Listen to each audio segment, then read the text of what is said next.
민서연, 지금 뭐 하는 짓이야? 놀람에 가득 찬 남편의 절규가 새벽 정적을 갈랐습니다. 그는 마당에 쏟아져 내린 마늘과 양념을 보며 굳어버렸습니다. 저는 미친 듯이 웃고 있었습니다. 손목의 힘줄이 끊어질 것처럼 아팠지만 이보다 더한 고통은 이미 이틀 전에 끝났으니까요.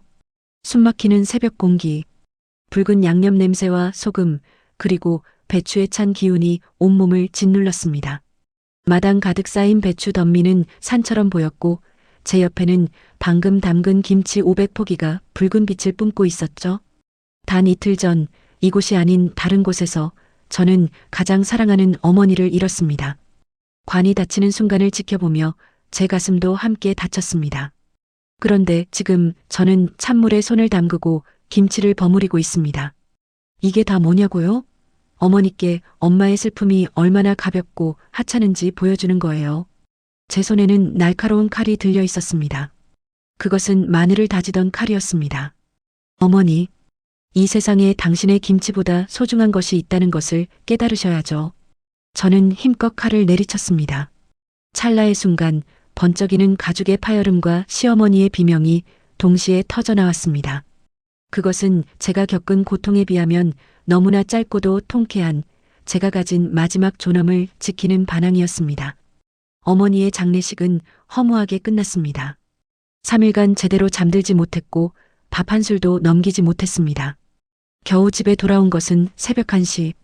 저는 제 방 침대에 쓰러지듯 누웠습니다. 새벽 5시. 초인종 소리와 함께 시어머니 박복래가 문을 두드리며 민서연, 당장 나와. 해 다 뜨겠다. 저는 꿈속인 줄 알았습니다. 몸이 천근만근, 눈조차 떠지지 않았습니다. 남편 태호는 안절부절 못하며 방문 앞에 서 있었습니다. 어머니, 서연이 오늘 장례식 끝났잖아요. 오늘은 좀 쉬게 해주세요. 오늘까지는. 시어머니가 장본 배추 500포기가 마당에 있는데 김장이 때가 있지 무슨 소리야. 너희 어머니는 돌아가셨지만 우리 김치 몫은 남아있지 않니? 결국 저는 5시 30분 시댁 마당으로 나갔습니다. 마당에는 배추 500포기가 산처럼 쌓여 있었습니다. 친정어머니 상을 치르면서도 시어머니는 오직 김장 생각뿐이셨습니다. 어머님, 제가 지금 몸이 너무 안 좋고 제정신이 아니에요. 오늘은 도저히. 하여간 요즘 것들은 꾀병은 누가 보면 내가 관에 들어가는 줄 알겠다. 돌아가신 내 엄마는 이제 편히 쉬시는데 살아있는 내가 배추 썩는 꼴 봐야겠니?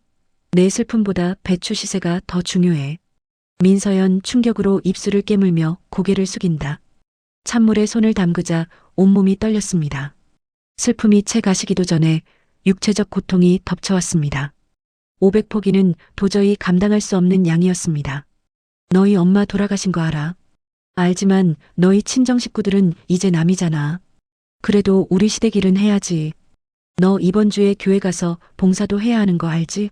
얼른 해. 서연의 손이 퉁퉁 부어올랐다. 어머님 손이 너무 아파요. 피가 날 것 같아요. 소금물이 너무 차가워요. 피? 그걸로 못하겠다는 거야? 내 엄마 상 치르느라 시간 낭비한 거 지금 만회하는 거야.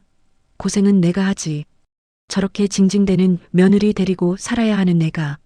잔말 말고 빨리 해. 첫날 저녁 저는 배추 200포기를 절였습니다. 둘째 날은 새벽부터 양념을 만들었습니다. 고춧가루, 마늘, 젓갈 냄새가 어머니의 영정 사진을 덮는 것 같았습니다. 남편 태우는 밤 10시에 퇴근하며 말합니다. 서연아, 어머니, 제가 봤을 땐 서연이 상태가 너무 안 좋아요. 얼굴이 흑색이에요. 정신과 상담이라도 받아야 할 것 같아요. 저리 가. 너도 내 마누라만 생각하지. 며느리가 힘든 시기에 시어머니를 돕는 게 당연하지. 그리고 너희 김치 사 먹을 돈도 없잖아. 이 김치 500포기가 겨울 양식이고 돈이야. 이럴 때일수록 정신 차리고 일해야지. 꾀병 부릴 시간이 어디 있어. 서연은 결국 힘이 빠져 주저앉는다. 마늘 다지던 칼이 바닥에 떨어진다. 며칠 밤을 새운 슬픔과 김장 강행으로 인해 저는 영양실조와 극심한 수면 장애를 겪었습니다. 제정신이 아니었습니다. 눈앞에 배추가 어머니의 얼굴처럼 보였다가 피눈물을 흘리는 것처럼 보였다가 김장 마지막 날이었습니다. 시어머니 박복래의 목소리가 새벽부터 쩌렁쩌렁 울립니다. 빨리 일어나. 이제 30폭이 남았어. 오늘 새벽까지 끝내야 돼. 교회 봉사 나갈 시간 맞춰야지. 새벽 5시. 저는 마침내 마지막 김치 한 포기를 버무렸습니다.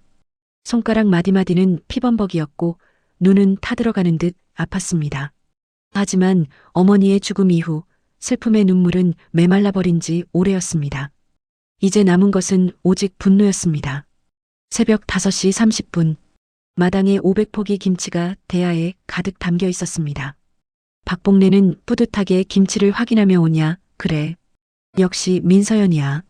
너희 엄마도 하늘에서 칭찬하시겠다. 이제 드디어 김장 김치를 맛볼 수 있겠구나. 시어머니는 기뻐하며 마당 한가운데 의자를 가져와 앉았습니다. 그리고는 자신의 옆에 놓인 고급 명품 가방을 소중하게 끌어안았습니다. 그 가방은 시어머니의 끝없는 욕망의 상징이었습니다. 서연은 박복래에게 서서히 다가가며 말했다. 어머님, 제가 드디어 깨달았어요. 제가 왜 이렇게 힘든지. 뭘 깨달아? 내가 불효자라는 것을? 아니요. 어머니에게는 저의 슬픔보다, 제 노동력보다, 이 세상의 모든 것보다 돈과 물질이 가장 중요하다는 것을요. 민서연은 가장 큰 대야를 붙잡았습니다. 200포기가 담긴 김치 대야였습니다. 뭐 하는 거야? 그걸 왜 만져? 놓지 못해. 이 김치, 맛있겠죠? 제 어머니의 장례 기간 동안 만들어진 김치예요. 서연은 대야를 힘껏 들어 마당에 내동댕이 친다. 이런 김치 필요 없어요. 꽝. 붉은 양념이 사방으로 튀고 배추들이 마당을 뒹굴었습니다. 박복래는 비명을 지르며 아, 내 김치. 이게 다 돈인데. 미쳤어. 서연은 멈추지 않았습니다. 500포기가 담긴 모든 대야를 하나씩 격렬하게 엎어버렸습니다. 붉은 양념이 흰 눈처럼 내리기 시작한 새벽, 마당은 핏빛으로 물들었습니다. 남편 태호가 집에서 뛰쳐나오며 민서연, 그만해. 어머니, 이게 다 뭐예요? 서연은 마당 가운데에 서 있다. 서연은 곧장 시어머니 옆에 놓인 명품 가방을 낚아챘습니다. 내 가방, 그것만큼은 안 돼. 그게 얼마짜린데. 서연은 마늘 다지던 칼을 들고서 말한다. 이 명품 가방과 김치 500포기 중 어느 것이 더 비싼지 제가 알려드릴게요 하고 콰지직. 민서연은 가방의 가장 비싼 부분을 찍고 금속 장식까지 무참히 훼손했습니다. 박복래는 피를 토하듯 소리쳤다. 내 명품 가방. 너희 어머니 상중이라 봐줬더니 감히. 서연은 모든 것을 내려놓고 텅 빈 눈으로 시어머니를 응시한다. 그날 새벽 저는 남편 태호와 함께 그 집을 나왔습니다. 집을 떠날 때 붉은 김치와 훼손된 명품 가방 앞에서 절규하는 시어머니의 모습이 마지막 잔상으로 남았습니다. 며칠 후 저는 겨우 정신을 차리고 어머니의 유품을 정리했습니다. 그때 남편이 충격적인 소식을 전했습니다. 휴대폰 화면을 보여주며 서연아, 어머니가 동네 온라인 커뮤니티에 글을 올렸어. 충격. 모친상 핑계로 김장 500포기 망친 폐륜 며느리. 정신병이라며 우리 집안을 난장판으로 만들었습니다. 불쌍한 우리 아들이 저런 여자랑 산다니. 서연은 휴대폰을 던지듯 내려놓으며 말했다. 정신병, 모친상 핑계, 모든 사실을 뒤바꿔서. 커뮤니티에는 수십 개의 댓글이 달렸습니다. 요즘 젊은 것들 독하다 독해.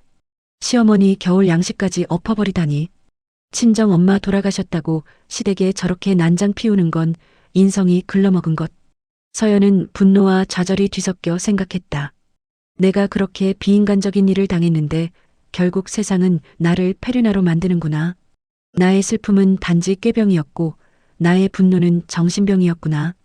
김치와 명품 가방으로 끝난 줄 알았던 전쟁은 명예와 진실이라는 더욱 잔인한 전장으로 옮겨왔습니다. 저는 잠을 잘 수도 밥을 먹을 수도 없었습니다.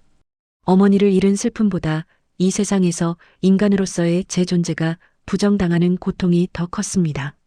서연의 상태는 심각했습니다. 며칠 밤낮을 울고 괴로워하며 결국 쓰러졌습니다.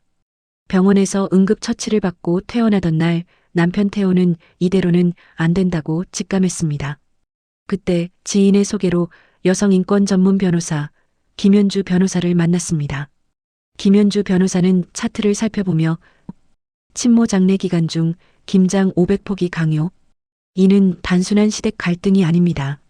의뢰인 민서연 씨는 극심한 정신적 외상 상황에 있었고 이를 이용한 노동, 착취 및 정신적 학대에 해당합니다. 서연은 힘없이 말했다. 변호사님, 제가 이길 수 있을까요? 사람들은 다 제가 미친 짓 했다고 해요. 김치를 엎은 건 사실이니까요. 김현주 변호사가 말했다. 우리는 김치를 엎은 행위를 다투는 게 아닙니다. 김치를 엎을 수밖에 없었던 학대의 증거를 모을 겁니다. 민서연 씨의 행동은 극한의 상황에서 자신을 지키려 한 정당방위적 표현입니다. 남편 태호가 물었다. 어떤 증거를 모아야 할까요? 3가지가 필요합니다. 첫째, 병원 소견서, 극심한 스트레스성 수면 장애 및 면역력 저하. 둘째, 녹취록 시어머니의 모욕적인 대사. 셋째, 명예훼손 증거 온라인 커뮤니티 캡처. 특히 녹취록이 중요합니다. 서연은 불안했지만 결심했습니다. 김 변호사의 도움으로 병원에서 자세한 진단서를 받았습니다. 그리고 태호는 시댁에 몰래 찾아가 시어머니와의 대화를 녹음했습니다. 너 그년이랑 같이 살 거면 내 아들 하지 마. 명품 가방 찢어놓고 김치 500포기를 엎은 년이 제정신이겠니? 내가 엄마 상중이라 봐줬더니 감히 나를 학대범으로 몰아? 세상에 퍼뜨려야지. 억울한 내 사연을. 김현주 변호사는 녹취 파일을 들으며 미소 짓는다. 완벽합니다. 학대범으로 몰아라는 대사 자체가 본인의 죄의식을 입증하며 사실 왜곡을 시사합니다. 이제 소송을 시작합시다. 명예훼손 및 극심한 정신적 피해에 대한 위자료 소송으로 시어머니와의 물리적 법적 싸움을 준비하면서 저는 분리가 최고의 치유라는 것을 깨달았습니다. 남편과 함께 작은 오피스텔로 이사했고 어머니의 유품 중에서 발견한 작은 레시피 노트를 들여다보았습니다. 어머니는 생전에 늘 정갈하고 건강한 사찰 음식을 좋아하셨고 자신만의 비법 장아찌 레시피를 가지고 계셨습니다. 서연아, 이거 어머니가 우리 결혼할 때 주신 장아찌 레시피잖아. 이걸로 뭐 하려고? 김치 500포기를 억지로 버무리던 내 손이 이제는 나를 위한 그리고 어머니의 정성을 담은 음식을 만들고 싶어. 고통의 상징이었던 김장 대신 치유와 정성의 상징인 장아찌를. 저희는 서연의 정갈한 장아찌라는 온라인 쇼핑몰을 열었습니다. 첫 시작은 작았습니다. 어머니의 장아찌 레시피에 제가 힘든 시기에 위안을 받았던 깔끔하고 저염식인 맛을 더했습니다. 3개월 후, 예전에는 새벽 5시에 김장 500포기라는 강요 때문에 몸을 일으켰지만 지금은 제가 만들고 싶은 장아찌를 만들고 싶어서 스스로 일어납니다. 노동은 더 이상 고통이 아니었습니다. 서연은 장아찌를 맛보며 오늘은 짠맛이 좀 덜하네. 이게 내 입맛이야. 시어머니 눈치를 보지 않아도 돼. 내 입맛이 곧 기준이니까. 고통의 상징이었던 손으로 정성스럽게 장아찌를 포장했습니다. 서연의 장아찌는 건강한 맛으로 입소문을 타기 시작했습니다. 특히 저염식과 건강을 생각하는 젊은 주부들 사이에서 인기가 높았습니다. 한 달 후 저는 월 매출 1,000만 원을 달성했습니다. 서연아, 대박이야. 우리가 번 돈이야. 이게 내 장아찌의 힘이야. 이 돈은 나를 학대했던 사람에게서 도망쳐서 내가 스스로 일군 돈이야. 김치 500포기를 엎고 얻은 진짜 자유의 가치야. 장아찌 사업이 승승장구할 무렵 시어머니 박복래는 소송 준비를 위한 저희의 행방을 쫓고 있었습니다. 그리고 결국 서연의 장아찌 쇼핑몰을 찾아냈습니다. 박복래가 커뮤니티에 다시 글을 올렸습니다. 폐륜 며느리가 장아찌 장사를 한다고 합니다. 자기 엄마 돌아가셨다고 행패 부리고 김치 500포기를 엎어버린 정신 나간 여자가 만든 음식을 드시겠어요? 제가 당한 정신적 피해는 누가 보상합니까? 쇼핑몰 링크까지 첨부했다. 순식간에 쇼핑몰에 악성 별점 테러가 시작되었습니다. 페르나가 만든 음식. 썩은 맛이 날 것 같다. 시어머니 김치 버리고 장아찌 파는 클라스. 인성 교육부터 다시 받으시길. 주문이 뚝 끊겼습니다. 어제까지 30건이었던 주문이 0건이 되었습니다. 서연은 눈물을 흘리며 말했다. 자기야, 모든 게 무너졌어. 3개월 동안 쌓아 올린 게 단 하루 만에. 며칠 밤낮 악플에 시달리던 민서연은 결국 극심한 스트레스로 다시 쓰러져 병원에 입원했습니다. 병실에서 링거를 맞으며 절망적인 생각이 들었습니다. 모든 게 무너졌다. 나는 다시 시어머니의 소나기에 잡힌 것 같아. 김치를 엎었던 그날의 용기가 결국 나를 더 깊은 나락으로 끌고 들어왔어. 어머니, 제가 결국 이기지 못하는 건가요? 서연아, 포기하지 마. 이제 우리가 할 수 있는 건 딱 하나야. 법정에서 진실을 밝히는 것. 김현주 변호사도 병실에 찾아왔다. 걱정 마세요. 이 악플과 제 입원 자체가 박봉래 씨의 명예훼손과 정신적 학대가 현재 진행형이라는 가장 확실한 증거가 될 겁니다. 이젠 여론전이 시작됩니다. 저희는 명예훼손 및 정신적 학대에 의한 위자료 청구 소송을 진행했습니다. 재판 당일 저는 태호, 김현주 변호사와 함께 법정에 들어섰습니다. 시어머니 박봉래는 명품 가방 대신 낡은 가방을 들고 앉아 있었습니다. 그녀는 여전히 저를 노려보고 있었습니다. 김현주 변호사가 질문했다. 증인 민서연 씨 피고인 박봉래가 친모 장례 직후 며칠 밤낮을 쉬지 못하는 상태에서 김장 500포기를 강요한 사실이 있습니까? 네. 제가 모친상 중이라는 이유로 오히려 시간 낭비를 만회하라며 강요당했습니다. 제출된 녹취록을 틀어보겠습니다. 녹취록이 재생되었다. 내 슬픔보다 배추 시세가 더 중요해. 깨병은 누가 보면 내가 관에 들어가는 줄 알겠다. 등 박봉래의 모욕적인 대사가 재생되었다. 재판장이 질문했다. 피고인, 녹취록 내용에 대해 할 말 있습니까? 박봉래는 고개를 숙이며 그건 너무 힘들어서 며느리 교육 차원에서. 다음은 병원 소견서입니다.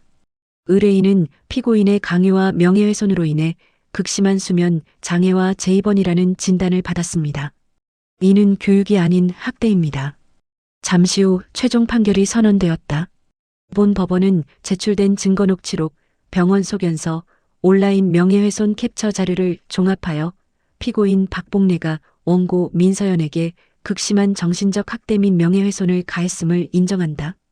원고가 김치를 엎고 가방을 훼손한 행위는 피고인의 비인간적인 강요 행위로 인한 정당방위적 감정 표출로 인정된다.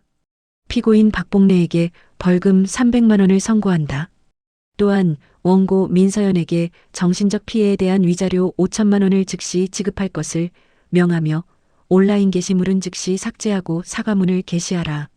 박봉래는 충격에 빠져 자리에서 쓰러지려 한다.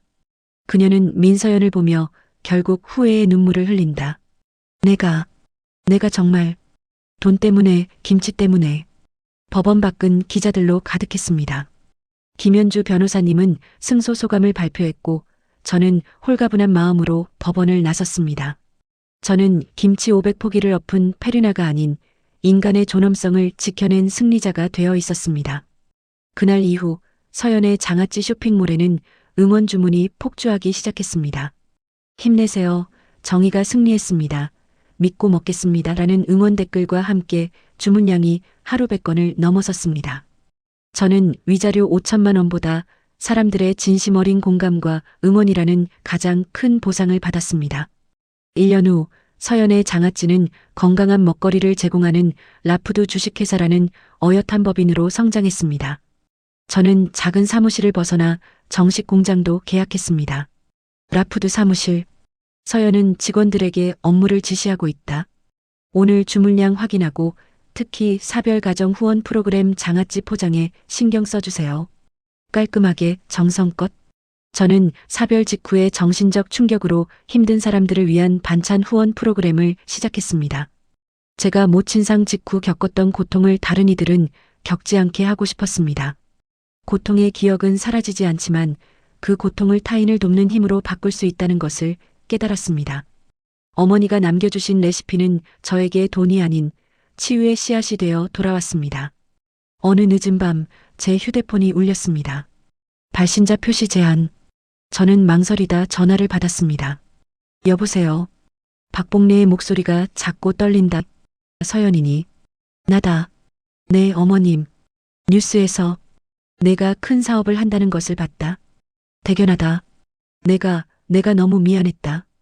김치 500포기가 내 인생 전부인 줄 알고 명품 가방이 나를 지켜줄 줄 알고 착각했어.